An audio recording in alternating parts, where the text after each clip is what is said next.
Namaste Homo sapiens. Welcome to a special episode-let of PoliTreks. We're going to call this one We Interrupt the Podcast. It's going to be a break from our regular list because an interesting development happened in the universe of Star Trek that Barry and I thought would be a great, tiny, one-off debate episode for us to just discuss, put our feelings out, and see if one of us can hopefully convince the other, or at least get both of us on an equal playing field. So if you haven't heard, and you're one of the 10 people living under a horta, Quentin Tarantino is in talks to develop a Star Trek movie. Now, we do not know if this is going to be a trilogy or a quadrilogy or a new franchise.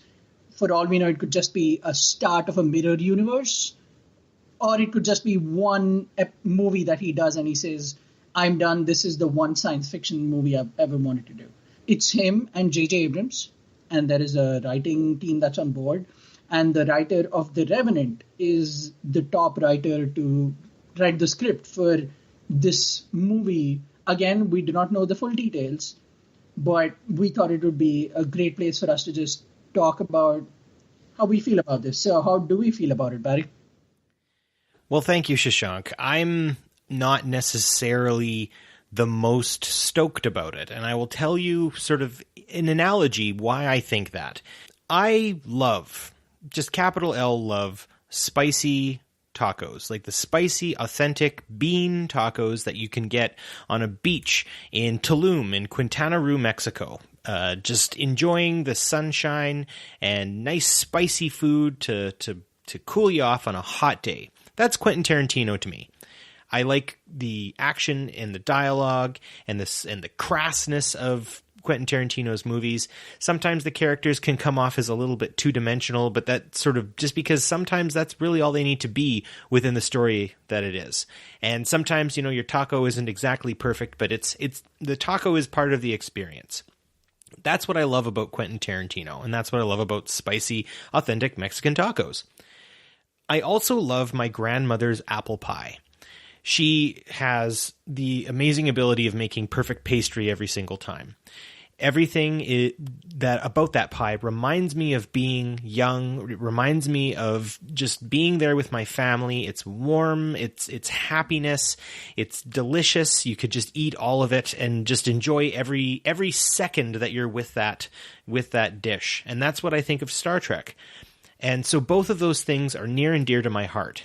The problem with me is, do both of those things exist in the exact same time and on the exact same plate? Could you have spicy apple pie tacos? And that's my analogous concern to Quentin Tarantino directing Star Trek. Thank you for sharing that. And just before I start off, I would like to say that I empathize and understand the concern that Barry has, as I'm sure many people do. Now, my stance is a little different, and when I say a little, I mean completely. I have unquestionable, unwavering faith in Quentin Tarantino doing this. I know that's not the most popular opinion right now, but that is how I honestly feel. Taking Barry's analogy of spicy tacos and apple pie, if I gave you spicy tacos and you ate them and you enjoyed them, and then I gave you apple pie for dessert, that's great. There are people who eat dessert first, that's great too. But if I ever give you a plate of chopped apple pie and taco ingredients with beautiful looking, luscious green veggies and never before experienced spices and a mix that just seems intriguing enough, and it smells great because a lot of the essence of food is smell. It's if I put that in front of you and I tell you, go ahead and try it. And if you like it or don't like it, but I have tried it and it's great. If you don't like it, you can put it aside, but I have a feeling you like it. If I put that in front of you, you have to confess that you'll at least be intrigued enough to try it. And then when I tell you, hey, this has apple pie and taco ingredients in it, you'd go, why hasn't anybody ever done that before? You might have created the great meal, right? Yeah, a taco pie or an apple taco. We'll figure out a good name for it. But the idea with that deconstruction of the analogy that you made is that let's just all come to an agreement. Nobody outside of the Star Trek bubble is talking about Star Trek, or at least wasn't until a week ago. A great episodic series' first mid half season just came and went by, and it's almost as if it wouldn't have existed. Last year, when Stranger Things hit our collective TV screens, everybody lost their minds. It became the Game of Thrones until Game of Thrones came back. And Star Trek, which we all have an affection for, might have just made a season that was progressive and interesting and intriguing and an homage to everything that we've loved about Star Trek, much in the way that Stranger Things is to the 80s. And yet there hasn't been that kind of conversation. And we had a movie last year, and say what you will about the movie, it has received great critical acclaim, but it's almost as if that movie itself never left the cultural impact that, say, Star Trek 2 or Star Trek 4 or Star Trek First Contact might have left. So Star Trek wasn't in the conversation. And when you throw in a filmmaker like Quentin Tarantino, who's in a lot of ways like Star Trek the franchise, he's progressive in a lot of ways to a fault. He likes doing movies that you wouldn't typically go toward. He likes talking about themes that, for better or for worse, are a big part of our society today. And there are a lot of similarities in the way Star Trek has explored our philosophy and our society and our culture, and Quentin Tarantino has. They both have interesting, progressive, radical in a positive way ideas, and they both are gambles. They both are at their worst, they're fun and entertaining, and at their best, they make you rethink everything you know about life. And when you put two things like this together that are just reinventive and intriguing enough, you get possibly what could be an incredible, great direction for Star Trek. And like I said, the best part is a week ago, nobody was talking about Star Trek. Now, it seems like non-Star Trek people are going out of their way to explore more about Star Trek and Quentin Tarantino and why this is such an interesting direction and why this guy who only wants to make 10 movies in his life has chosen this as what could possibly be his ultimate or penultimate movie. You know, you mentioned the idea of reinvention, and definitely I feel that reinvention is one of the most important things for any franchise or any group, or in my upcoming connection, band could end up having. So a musical band that reinvented would be, in my opinion, the Beatles. And to equate Star Trek to the Beatles, I don't think is very far off, because I think Star Trek did for sci-fi what the Beatles did for rock and roll. And if we went from Rubber Soul to Revolver, two albums that I would say are drastically different, and the time frame was so incredibly small between the albums that had stuff like Love Me Do and Help and whatnot, moving to things like Within Without You, or the George Harrison song in Revolver, which I'm suddenly losing my moment on, where he talks about no, there is no time to hang a sign on me, and you've got an amazing sitarist playing. If we could have had social media back then and people saying that the Beatles have a sitarist, a person who plays the sitar in their recording studio right now, I'm sure a lot of people who liked She Loves You and Girls or any of these other sort of much more conventional songs would have probably been very trepidatious about the choices that the Beatles might have been making at the time. But I would say that Revolver was a amazing album that they created, and it built onto a very amazing catalog and library that the Beatles would end up having by the end of the 1960s. So your idea of reinvention, Shashank, is definitely something that I am on board for and I'm hopeful for. I would say one connection that I could make would be the idea of Quentin Tarantino paying homage to Chinese martial arts movies in the 60s, 70s, and 80s with Kill Bill and Kill Bill Volume 2. He also does a connection over onto the Americanization of those films through Kung Fu, the David Carradine movie or TV shows that took place over the 1970s and 80s. Correct me if I'm wrong. So I feel that, and I like that idea of what Quentin Tarantino did, right? When we look at what he did for Kill Bill, the martial arts aspect, the fighting aspect, all of those sorts of things, as a person who really does enjoy a lot of those older Chinese martial arts movies, I have to say that I feel like Quentin Tarantino did right by that genre, and he did a very good job. And yes, he did paint a little bit of Quentin Tarantino into it, but overall he kept to the faithfulness of that genre. Now, there are likely many people who would say that absolutely not, he didn't do it, it wasn't to their liking, and I think that's the sort of idea that we get into, is as things reinvent, some people fall off the hayride. As a Canadian, and probably most of our friends from northern New England and northern Montana and whatnot, we all know hayrides are fun because kids fall off of them and then they have to run to catch up. And my concern there is that there are some people who might not like Quentin Tarantino at all. And seeing this change take place, they're feeling like, oh, okay, I'm going to fall off the hayride of Star Trek, a thing that I've loved for, in some cases, 50 years, a half of an entire century.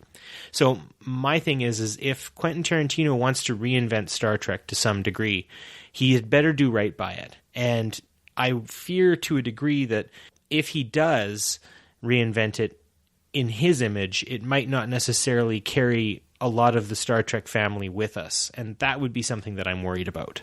So, to answer the concern that you have about that, I'll do my best not to try to convince you, because that seems like a pointless effort. But how I perceive what you've told, and maybe that will be enough for you to sway one way or the other.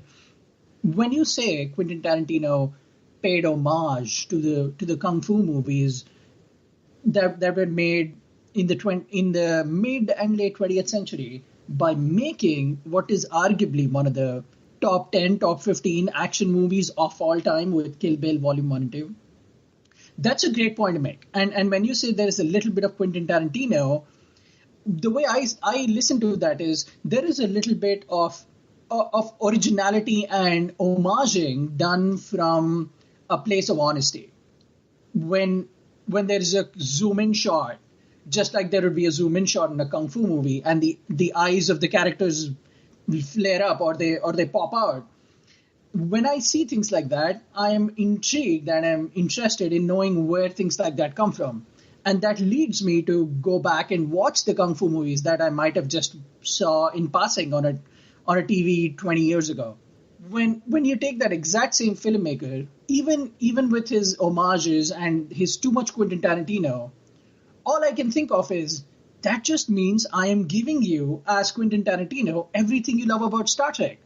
If I give you a great scene on the bridge with Kirk and the rest of the crew, just like we had in bottleneck episodes of the original series when they didn't have enough budgets, that's what you've been asking for. You've been telling me, I don't like your Discovery because it's new.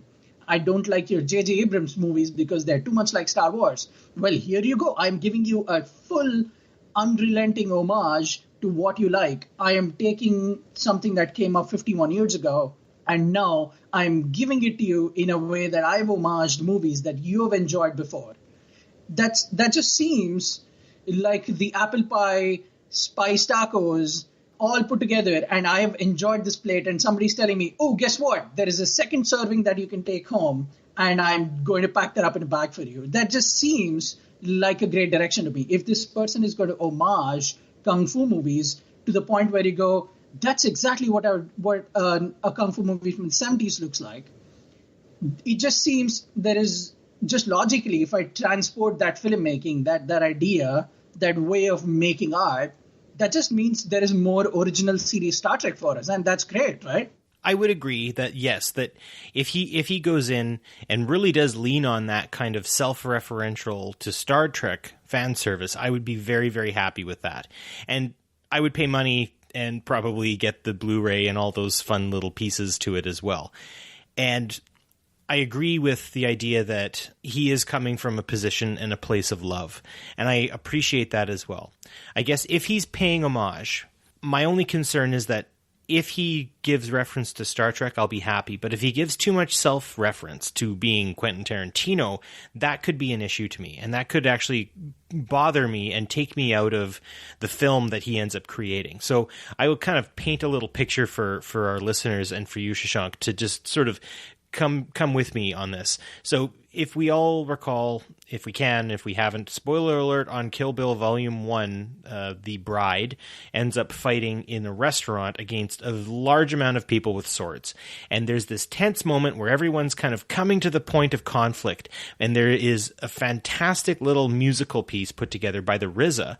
And it kind of goes doot-doot-doot-doot. Like that, and it's got all these little feely bits to it and stuff, and it does pick up the tension and it builds itself up. My concern is that we're going to get a scene like that where the Enterprise is, say, coming across a Romulan warbird, coming at each other, and it's this moment, and everyone in the crew is looking at the view screen, and then the Romulans are looking at each other, and it's building, and then they fire at each other, but you just feel like, oh, this is just Quentin Tarantino, and that would take me out. And I would fear that he would try to put too much of himself in it. And in that, it would be like he comes in and Paramount and CBS are like, hey, let's make a movie. And he's like, yeah, but I'm Quentin Tarantino, okay? So I'm going to do what I want. And that would be something that, again, I would fear that we could end up losing a large amount of audience members and people within the Star Trek family who could say, like, okay, we're happy you've made another film. This is great. We're glad to be in the theater, but I wasn't here to see a Quentin Tarantino movie. I was here to see a Star Trek movie. Okay. Again, valid concerns, and they're objective, logical, laid out from a place of love. I completely understand all of that. To the idea of there might be a little too much on the nose, too much self-reference, you are, with all due respect to you, you're talking about a movie that, and get ready to feel old, Barry, because I sure am. You're talking about a movie whose two parts came out over 10 years ago. They have evolved over time, as has the filmmaker. If you go back and watch some of his newer movies since then, like Django Unchained, or one of my favorites, The Hateful Eight, you'll see that the tension building and the mystery building and the construction of the suspense around the movie is much more subtle. For example, you take the RZA tune, which is great on its own, but some would say, oh, maybe that wasn't the best way to go. And then you move into his latest movie, The Hateful Eight, where you actually see the way the tension builds in that movie when everybody is pointing metaphorical guns at each other because nobody can trust them. The way they do it is they take the crazy murderer psychopath lady in the room, who's supposed to be the most dangerous of them all, and they get her to play a soft lullaby type song on the guitar to build the tension. So you cannot deny that it has gone from being all self-referential and I'm Quentin Tarantino to an original, inventive, new way to build suspense by taking something that you would typically see in a pleasant situation and now put it in a situation where you just know, because of the way the soft song is playing and the suspense is building and it's so subtle, you just know that things are going to go one way, but then the movie flips on itself and then you immediately are surprised and hit in the face by a completely unexpected turn of events. So what I'm essentially trying to say is that Quentin as a filmmaker has evolved, and for the movie that Kill Bill was, I think it needed that tension. And I think he recognizes that in Star Trek, the tension might not come from a RZA tune, but it might come from the slow beep of a machine in the distance on the bridge. And as the camera zooms into Kirk's face, and Kirk is thinking and he's pondering and he's trying to figure out how to save his own life, along with his crew, there is just a monotonous beep in the background. You can tell just by watching his newer movies that things have evolved and he has gotten a lot more subtle. So on this one, because Kill Bill's one, and there have been other movies where I've seen that things like this evolve as he has evolved as a filmmaker, I would be willing to give him the benefit of the doubt on that. Fair enough. And to just sort of say that, to talk or maybe pay some lip service to the things that Quentin Tarantino does well, he does very well in a small room. Like Reservoir Dogs is a work of art, and it's his first movie. And the idea that it's a dialogue-driven action movie is a fantastic thing. And dialogue lends itself so well to the bridge of any Federation starship, or Klingon starship for that matter. And I would say that if he relies on his ability to drive tension and drive story and character through dialogue, we're going to see some very, very good Trek ahead of us. And I would say the things that I would want him to perhaps curb or corral to a degree would be the level of violence and especially the bad language. I don't think there's bad language. Bad language really has a place in Trek in the level that he does it. A couple F-bombs, a couple S-bombs from time to time, I'm going to be okay with, because I'm okay with Discovery and they have done that. But if it's every second word, if they start using maybe some racial slurs in it, I am not going to be happy about that. And I'm going to want to see Quentin Tarantino fit into Star Trek rather than Star Trek fit into Quentin Tarantino. And what I will kind of end my argument on this on is, well, we as sci-fi supporters and sci-fi fans are, of course, familiar with the Alien original trilogy. Alien, Aliens, and Alien 3. All very different movies. And I would say very much that Alien 3 with David Fincher basically sort of spiraled itself into a very strange place. Now, spoiler alert as well, this is a 30-year-old movie, so if you haven't seen it yet, I'm not really going to be too upset with myself. The movie ends with Ripley falling backward with a chest buster going out of herself into a pit of lava. And I don't know if necessarily that's what people wanted with the Alien franchise to end. And I honestly have to say that this is where a lot of the trouble with the Alien franchise kind of got its start. It stopped for a while. There's a couple campy Alien versus Predator movies, and then we get Prometheus, which I say is an extremely flawed movie that was more ambitious than what it could possibly hang on to. So with that, I would say that that is my biggest thing with Quentin Tarantino is, welcome to the world of Star Trek filmmaking, Mr. Tarantino. Please make sure it is Quentin Tarantino adapting to Star Trek rather than Star Trek adapting to Quentin Tarantino. Just to put things in perspective, this idea that there might be too much Quentin Tarantino, or there might be Quentin Tarantino restructuring Star Trek to fit his filmmaking definition, I think that might come more from a place of emotion as opposed to a place of intellect and observation. I don't know if you know this, Barry, but as soon as Quentin Tarantino's announcement got out, an announcement also followed that said Quentin Tarantino has pitched this idea to Paramount, and they immediately got both J.J. Abrams and the writing group together. So you can tell that Paramount knows and recognizes that there is such love and respect for the sanctity of this franchise. And so I'm sure they've gotten what are considered to be the expert writers in Star Trek and director with J.J. Abrams, who understand, and will never allow a non-nuanced Star Trek movie to come out. I'm sure they'll say, okay, we can't get that racial slur in. I'm sure they'll say, okay, that's way too much violence on the bridge. We can't kill 20 people just because that's a great action scene. I'm sure there are people who are putting these limitations on him. And Quentin Tarantino also has never touched a franchise before. So this will be, in a way, as it is for him, for us, a newer, more interesting experience. And I think Paramount recognizes that too. And so I'm sure there is a discussion of, hey, that this is a collaborative effort.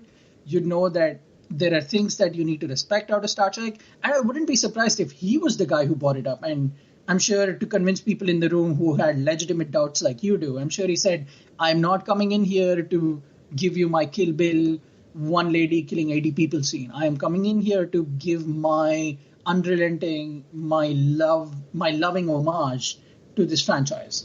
And I certainly do not think, even if this movie ends up, or whatever this franchise ends up being is bad, I don't think it'll be Alien 3 bad, because just the idea, no matter who you are, no matter how you feel about Quentin Tarantino, all his movies have critical acclaim, and everybody agrees that they're originally interesting and something they've not seen before.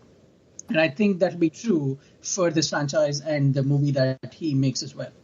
Well, I will be waiting with bated breath, and I will definitely be buying my ticket should this film, this piece of cinema, end up finding its way to my local theater. And I hope everyone else in the world of Star Trek are interested, intrigued, and if you are a little bit trepidatious, I am with you there. And if you are super excited, then it sounds like Mr. Shashank is with you, and I think that is good. This is time for good discussion, and I hope we don't get the same division like we did with Star Trek Discovery, and people can walk into a new form of Star Trek and see it for what it is and talk about it for what it is and keep their conversations, as Shashank, you have said so well, keep it logical, folks. Let's talk about this.